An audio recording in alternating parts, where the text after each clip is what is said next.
myself and Daniella, where we're going to be discussing the idea that physical education is inclusive, and we're going to explain how PE teachers in schools may reproduce wider social norms associated with class and socio-economic status, gender, ethnicity, sexuality or disability.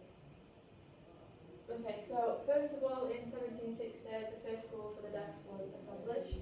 Later on in 1791, the first school for the blind. Further on in the 1800s, 1847, Asylum for Idiots was brought about, and in 1851, the first school for physically disabled children, Cripples Home and Industrial School for Girls, was established. After the Second World War, there was more change to enable handicapped to get education, which was the 1944 Education Act. In 1945, the handicapped pupils and school health service regulations, they were later separated into 11 categories. So some of the words used in the past were moron, which is the Greek word for foolish or stupid. So this was used mainly for the idiots, as they used back then. We have the deaf and dumb, which was used for the deaf people and the blind people. We had retard, which basically means delayed, slowed, and this was used in the 1960s as they saw all disabled people as being slow.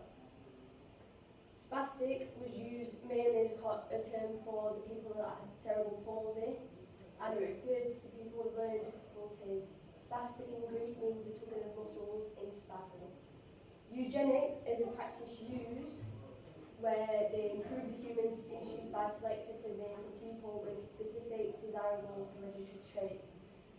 The aim of eugenics is to get rid of disease and disabilities by breeding them out and only creating the desired characteristics. This was used by the Germans during the Second World War, where they mainly bred blonde and blue-eyed people as they were seen as pure. So now we're going to talk about modern day inclusion. So inclusion is recognising different types of gifts and abilities and providing opportunities for everyone to succeed. It is the creation of a learning environment where barriers to learning are avoided wherever possible. So despite international pressure, very little change in the UK until the Warnock Report was published in 1978. The report suggested that children should no longer be categorised by their impairments but by special educational needs. This report represents a significant turning point for inclusive education and laid the foundation for the 1981 Education Act.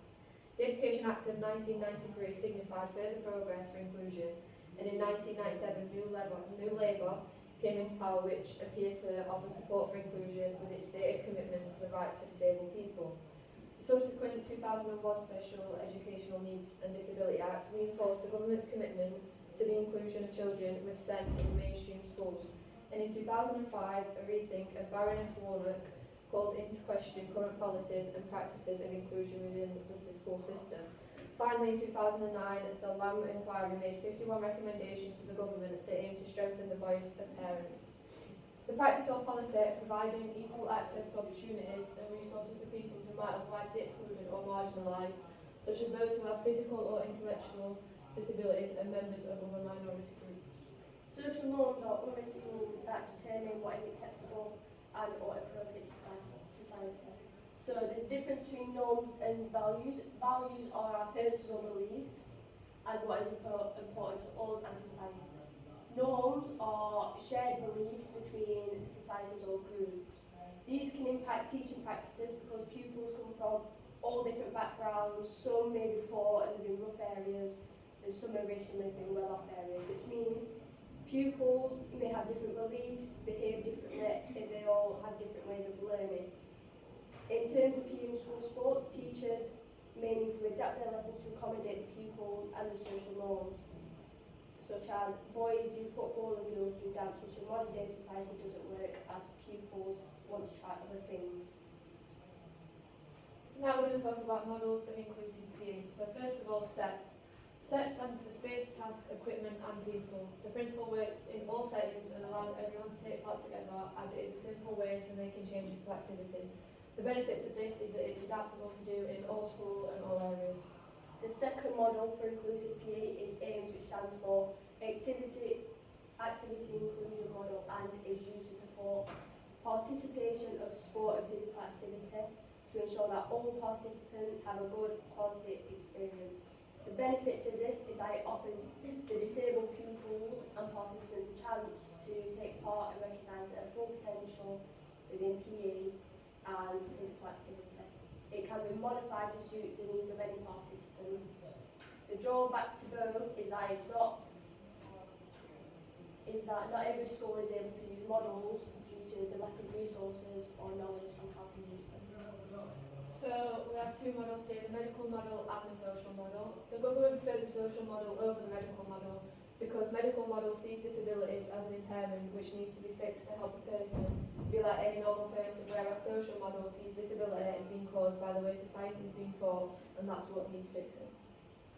Social exclusion is being excluded from society or parts of society as a result of being a member of socially and economically deprived community. Social exclusion in education means students can be missing out on education for reasons such as gender, race, ethnicity or disability. So in the long run, learners may feel negatively towards education and school particularly, therefore may skip school, having an impact on their education in the future. Those who are socially excluded may not want to take part in PE and school sport as they may feel uncomfortable with taking part or they are unable to participate. Not only does this affect their activity levels, but it can also have a big impact on their physical literacy. The Equality Act 2010 legally protects people from discrimination in the workplace and wider society.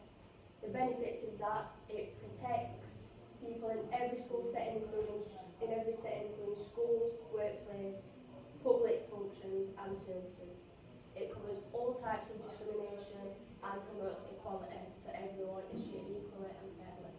The drawbacks is that there's challenges implementing it, such as raising awareness in schools or the workplace and addressing inequalities. So next we'll talk about ethnicity. So ethnicity is described as a large group of people with a shared culture, language, history or a set of traditions. Those from an ethnic background are the most likely to be living in deprived neighbourhoods, or those from a disadvantaged or black ethnic background being less active than their peers. People from the Asian, black and other ethnic groups were less likely to be physically active than the national average. Men were more likely to be active than women in the Asian, black, white, British and other ethnic groups. One of the main reasons why black and minority ethnic communities have lower rates of participation is the lack of BME roles and involved in leading and organising sport. For example, only 5% of coaches are from the BME community and only 7% of sports professionals are from BME communities. Ethnicity can cause issues such as cultural expectations, which means they can't participate. So how might these views be reproduced? So if a PE teacher fails to address different ethnicities, this can have damage to students in the future. These can be things such as lack of confidence, show of lack of respect to the students, and also affect them mentally.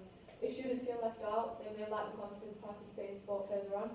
Sport takes a lot of confidence as it is, and not having that will make it harder for students to want to participate. This could also be due to the lack of role models. Is PE inclusive to your target group? No, it's not, because many pupils from ethnic backgrounds, especially girls, say there are barriers to participating, such as cultural expectations, the lack of confidence, and some activities are perceived as culturally inappropriate, such as swimming. So now we're going to move on to gender. So the definition of gender is the male sex or the female sex, especially when considered with reference to social and cultural differences rather than biological ones, or one of a range of other identities that do not correspond to established ideas of male and female. So girls are more likely to report barriers to participation than boys, with the lack of confidence and peer pressure being some of the biggest barriers. 37% of girls saying that their periods stopped them from being active this year, which is an increase from 27% in 2018 and 2019. So this diagram shows the correlation between boys and girls participating in PE. As you can see, overall, girls have lower participation rates than boys, especially when it gets to year 9 when puberty hits and it drops considerably. In the UK, 1.9 million fewer women than men take part in sport each week. There is a significant drop in girls' participation from age 11. By the age of 14, boys are twice as active as girls. So PE can be a big thing with girls, so they can cause issues with body image. The traditional PE kit may make people feel uncomfortable, and girls might not want to wear them. Traditional PE kits have changed over time in schools, but there are still some female PE teachers that believe having a traditional PE kit represents good standards and gives an admirable female look. PE can have ingrained traditions and routines that perpetuate certain gender stereotypes, such as boys playing rugby or only certain athletic or tall girls being selected for the netball team. Stereotypes limit children's aspirations and create inequalities that help fuel gender-based violence, so they say. Boys and girls are mainly segregated during PE lessons and are taught boys and girls sport, as they call it. So boys are taught football, girls are taught gymnastics. The reason boys are so interested in football is because they go to school with very little knowledge and have a small range of activities that they can take part in outside of school. And when it comes to PE lessons, most will refuse to do anything other than football.